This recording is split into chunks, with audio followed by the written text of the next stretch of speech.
morning, Mayor. Kanang Good morning, Weng. unsa may hinungdan nga nung wala gyud to nakalupad ang atong mga paragliders atong March 22?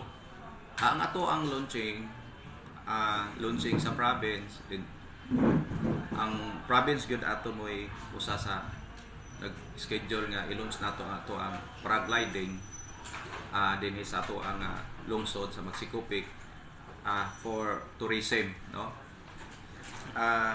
Nadayon ang launching na to, no? Ang paglupad lang mo'y wala madayon, no? Kay ang una na kong gitan-aw ang ilahang safety. Oh, ang importante is safety first sa ilahang Paglupad. Individuals, no? Paglupad kay ang gibasihan magud ana dapat ang measure sa hangin 15 and below. Nya kato nga time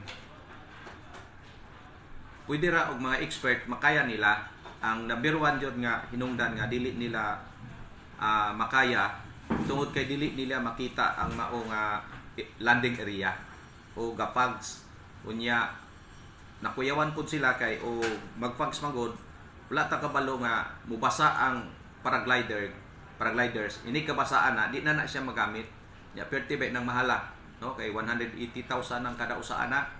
So mo na yung mga usa nga dili jud nato ma-control, no? Ang panahon mao tong that's why wala madayon ang ato ang pagpalupad sa ato ang mga piloto, no? Sayang kayo but o gahinam-hinam ta nya wala jud nato makita pero mas naghinam-hinam ang ato ang mga piloto, no? Very excited jud sila kayo unta nga kalupad aron ma-experience jud nila kay ug matud pa to nila ang ato ang katong usa ka bisita nato nga piloto nga from Singapore.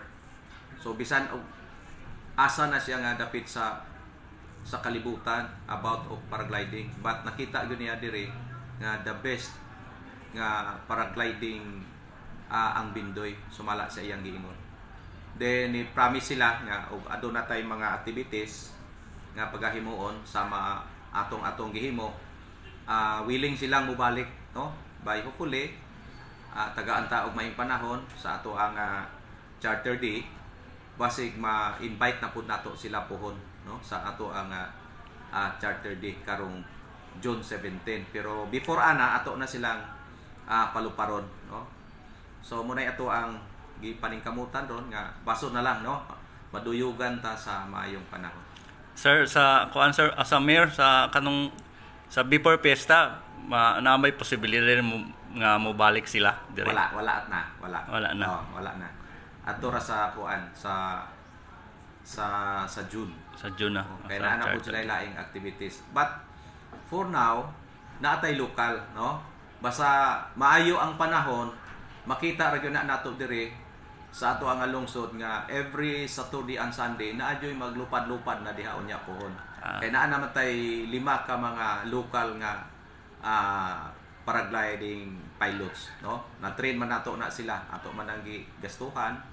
Oh, wala mo gasto ang Bindoy, ako ra gyud nang personalan og gasto aron lang yun nga makashare o mahimo gyud successful ang ato ang paragliding site dinhi sa ato ang lungsod.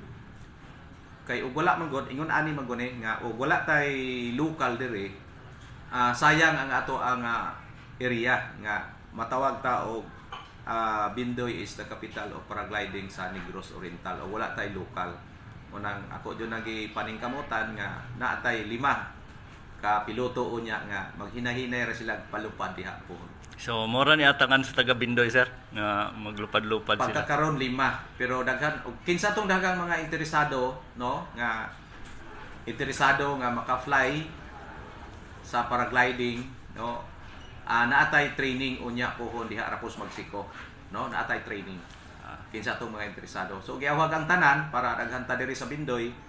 So i-inform raw niya nato, no, ato ra ipaybalo sa katawhan nga aduna tay training para sa ato ang piloto nga lokal dinhi sa lungsod sa Bindoy.